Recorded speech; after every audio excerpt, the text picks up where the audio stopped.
2017 এবং 2022 প্রাইমারি টেটে ভুল প্রশ্ন মামলা আর এইসব ভুল প্রশ্ন খতিয়ে দেখবে 3 সদস্যের বিশেষ কমিটি। নির্দেশ দিল কলকাতা হাইকোর্ট। 14 দিনের মধ্যে কমিটি গঠনের প্রক্রিয়া শেষ করতে নির্দেশ বিচারপতি হরিশ টন্ডন এবং বিচারপতি প্রসেনজিৎ বিশ্বাসের ডিভিশন বেঞ্চের।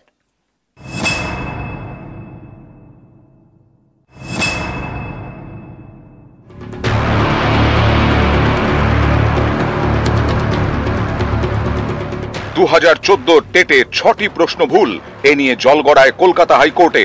গত বছর এপ্রিলে আদালত নির্দেশ দেয় ভুল প্রশ্নে সবাইকে নাম্বার দিতে হবে। 2014 পর 2017 এবং 2022-এ প্রাথমিক টেটেও ভুল প্রশ্নের অভিযোগে মামলা হয়। শুক্রবার হাইকোর্টে ছিল তার শুনানি। সেখানেই বিচারপতি হরিশ টন্ডন এবং প্রসেনজিৎ বিশ্বাস 3 সদস্যের কমিটি গঠনের নির্দেশ দেন। এই কমিটিতে থাকবেন প্রাথমিক শিক্ষা পর্ষদ, কলকাতা বিশ্ববিদ্যালয় এবং বিশ্বভারতী বিশ্ববিদ্যালয়ের একজন করে বিশেষজ্ঞ। বিষয় ভিত্তিক বিশেষজ্ঞরা প্রশ্ন খতিয়ে দেখবেন।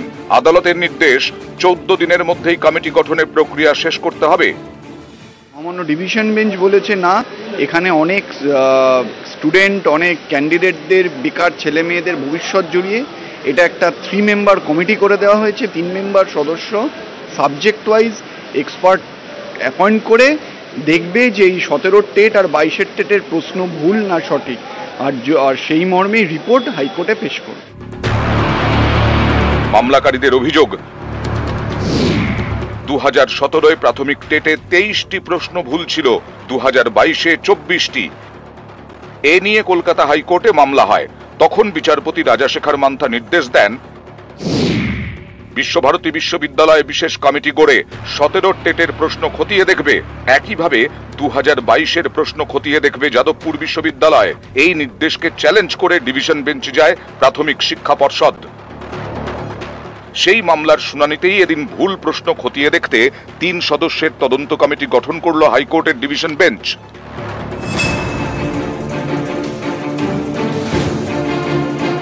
প্রাথমিক টেটে কখনো ভুল প্রশ্ন, কখনো রেজাল্ট আউটের আগে ভুল উত্তর আপলোডের অভিযোগ, এ নিয়ে বারবার মামলা হয়েছে হাইকোর্টে। আদালতের সমালোচনার মুখে পড়েছে প্রাথমিক শিক্ষা পর্ষদ। এরই মধ্যে গত বছরের ডিসেম্বরে প্রাথমিকের টেট হয়, তার এখনো ফল বেরোয়নি। ফল বেরোনোর আগে ওয়েবসাইটে উত্তরপত্র আপলোড করে পর্ষদ।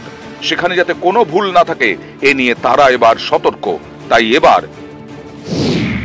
উত্তর যাচাইয়ের জন্য বিশেষজ্ঞদের মতামত নিচ্ছে প্রাথমিক শিক্ষা পর্ষদ। গত বছর ডিসেম্বরে প্রাথমিক টেটে 5টি বিষয়ে পরীক্ষা হয়। প্রত্যেক বিষয়ের উত্তরপত্র খতিয়ে দেখতে কমপক্ষে 12 জন বিশেষজ্ঞের মতামত নিচ্ছে পর্ষদ। ভিন রাজ্যের বিশ্ববিদ্যালয়ের বিশেষজ্ঞদেরও মতামত নেওয়া হচ্ছে। বিশেষজ্ঞদের মতামত নেওয়া শেষ হলেই টেটের উত্তরপত্র আপলোড করবে পর্ষদ। নিউজ 18 বাংলা।